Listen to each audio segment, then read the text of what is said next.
So we're going to take a break from Paul's life ministry, and we're going to have a Mother's Day message about Ruth. Ruth and Boaz have a son. Ruth 4, verses 13, the rest of the chapter. Ruth 4:13.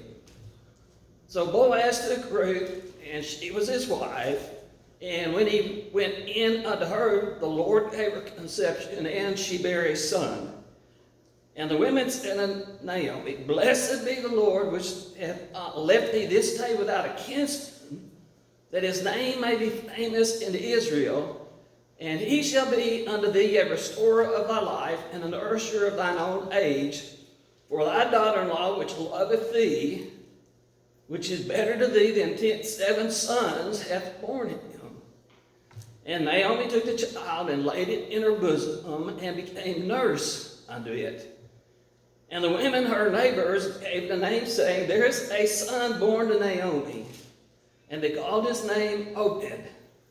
He is the father of Jesse, the father of David. Now these are the generations of Perez. Perez begat Hezron, and Hezron begat Ram, and Ram begat Amminadab, and Amminadab begat Nahshon, and Nahshon begat Salmon, and Salmon begat Boaz, and Boaz begat Obed, and Obed begat Jesse, and Jesse begat, last but not least, David. Ruth and Boaz have a son. We have 3 divisions. Number 1, birth of a son, verse 13.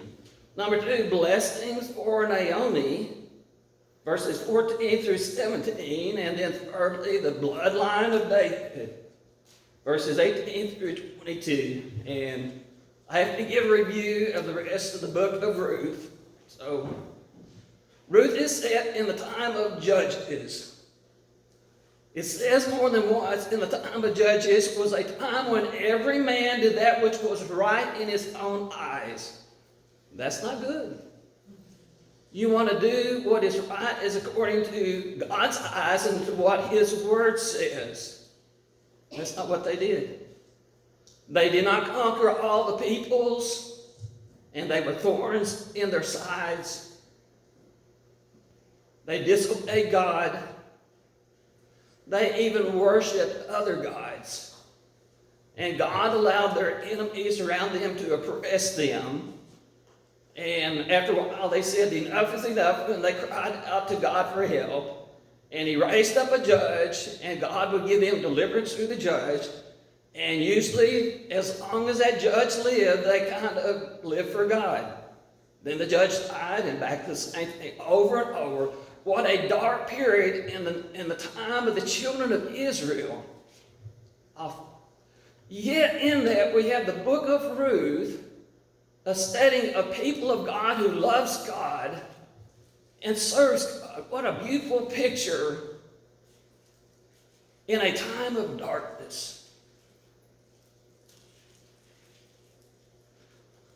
So here we have a man named Elimelech. He is of the tribe of Judah. His wife's name is Naomi. They have 2 sons, Mahlon and Chilion. But they had a famine. And they went to nearby Moab. But Elimelech, the husband, died. Mahlon married Ruth, a Moabitess. And Chilion married Orpah, a Moabitess. And then the 2 sons died. Here you have Naomi, a Jew, living in the land of Moab, and her husband is dead, and her 2 sons are dead, and now she's with 2 foreign girls who are daughters-in-law. Then she gets word that famine is over in Israel, so she decides, I'm going home. She goes to her daughters-in-law and wishes them well and says, may things go well, and may you find, kind of paraphrase, may you find peace in the house of your husband. That is hoping they would find husbands of their own people, go to your own people, your own gods, and you've been good to me, but I must go home. So Orpah, she did that. She turned around and went back to her people and to her gods, but not Ruth. And what Ruth says is one of the highlights in the Bible. Ruth 1:16 and 17. And Ruth said, entreat me not to leave thee, or to return from following after thee. For whither thou goest, I will go. And where thou lodgest, I will lodge. Thy people shall be my people, and thy God, my God. Where thou diest, will I die, and there will I be buried. The Lord, by the way, this is Yahweh, this is a personal name for God. She knows God as her Savior. The Lord do so to me, and more also, if aught but death part thee and me. So she went with Naomi back to the land of Israel, and they get there, and they're poor. And Ruth has to go and glean in the fields so they can eat. The Old Testament law said for the farmers, when you harvest your barley, your wheat, you don't pick everything clean. You leave some for the poor people. And if you drop something, that goes to poor. And if you have grapes or nuts or any type of other produce, fruits or nuts, you don't pick it clean. And you allow the poor to come in and go in your vineyards and your fruit trees and your grain in the fields and let them glean. Well, Ruth so happened to pick the field of Boaz. It wasn't by accident. That was God's doing. And so she goes there and she gleans, and the Bible doesn't say this for the context. You can see this. Boaz is an older man, but Ruth catches his eye. He asks the people, who is this girl? And they tell him the story. This is the husband of one of Naomi and Elimelech's sons, and how she has been faithful to her mother-in-law. And so Boaz goes to Ruth and tells her, you don't go to anybody else's field to glean. You always come to my fields. I have told my young men, do not touch her. And when you want to drink, the men that draw the water, drink of that. And she actually got to eat with the harvesters. And then he told the reapers, he said, when you see her, drop stone on purpose. So he really took care of her. So Ruth goes home, and she's got a pretty good haul for the day. And I think Naomi's kind of surprised and asked, where'd you go? Well, and Boaz says, this is good. Boaz is a relative of Elimelech. And you make sure you go there only to his fields. And they did that through barley harvest and all the way into wheat harvest. Then Naomi instructs Ruth, this is what you need to do. Basically, Ruth, you're going to go to Boaz, and it's really odd the way that she does that. Read the book of Ruth to catch that. But you're going to go to Boaz, and you're going to ask him to do the part of the kinsman redeemer. We even see this in the New Testament. If a man dies and he has no sons as heirs, then his brother or closest relative is to marry the widow and have sons in his name, and they are to inherit the property. Is to keep the family name and line going, but it's also to keep the family property in the same family and the same tribes. So Ruth does that, and Boaz, he accepts that, except he says, there is one relative closer to you, or Naomi, than me, and he has first shot.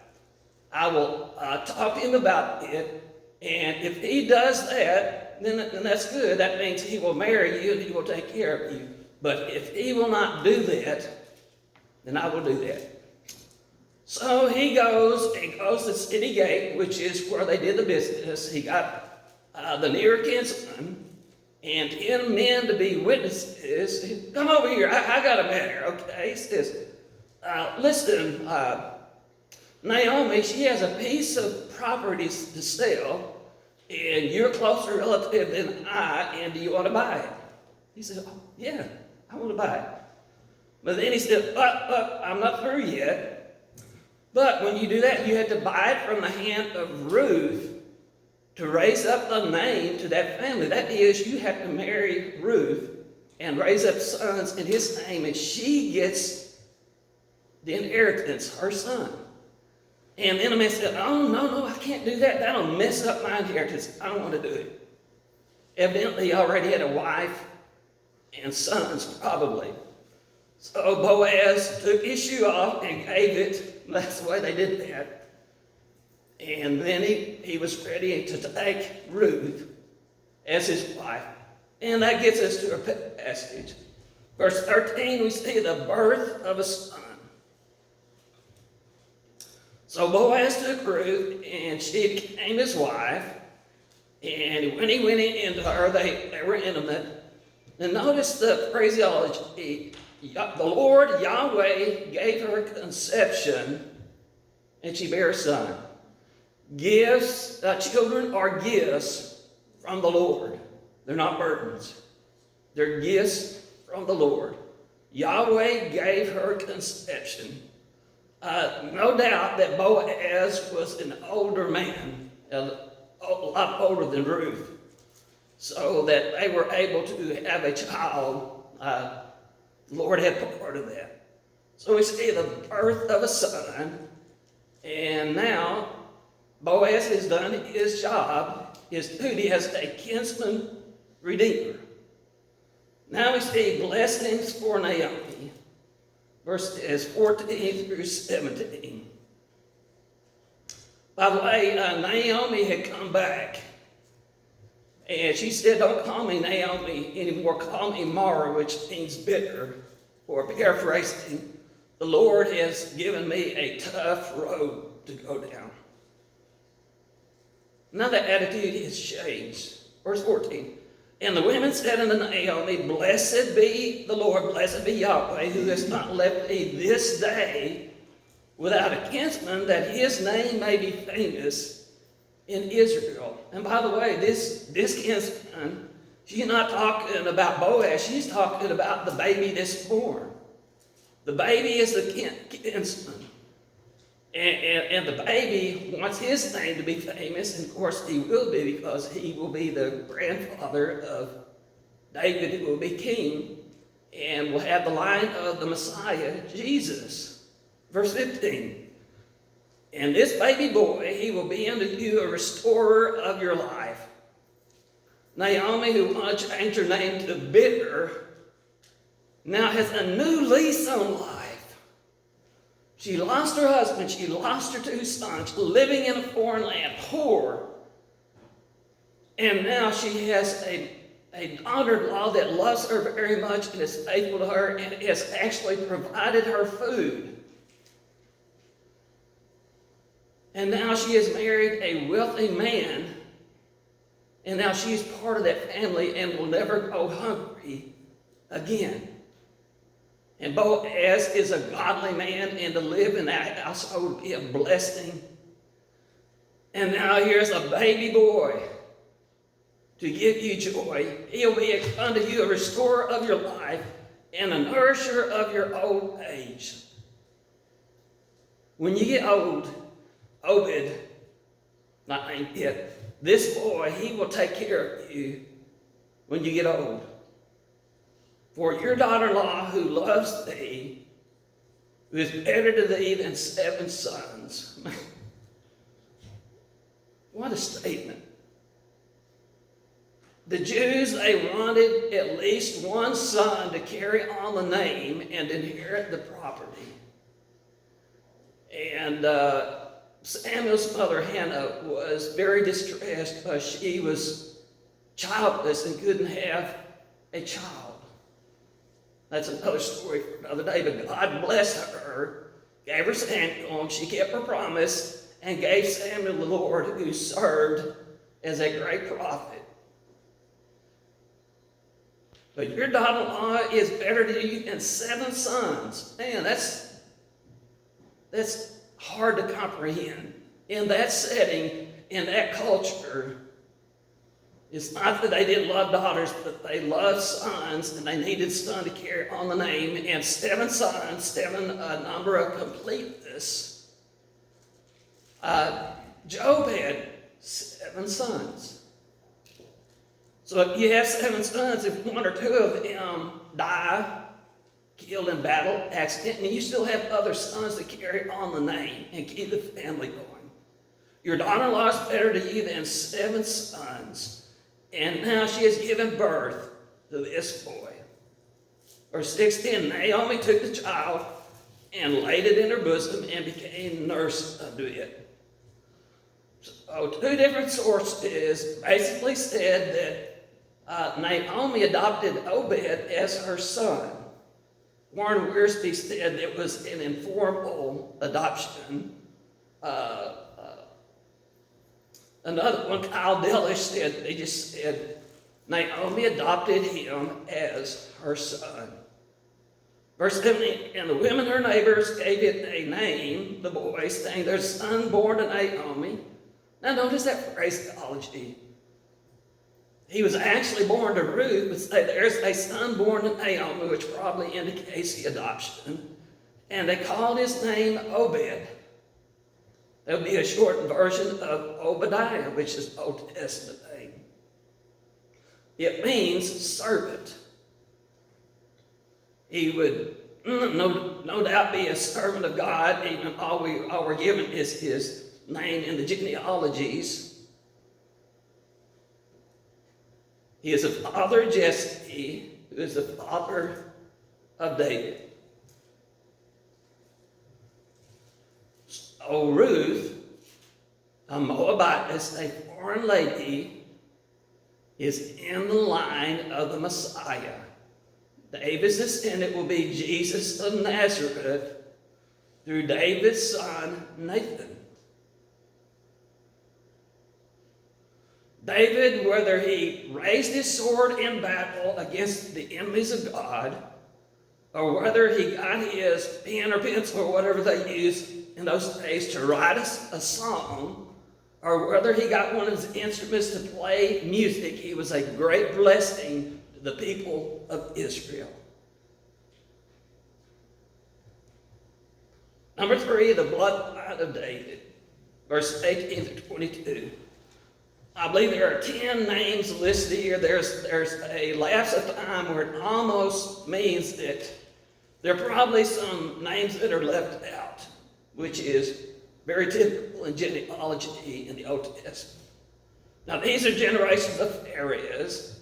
Pharez begat Hezron, and Hezron begat Ram, and Ram begat Amminadab, and Amminadab begat Nahshon. Nahshon, in the days of Moses, was a contemporary, and he was the leader of the house of Judah.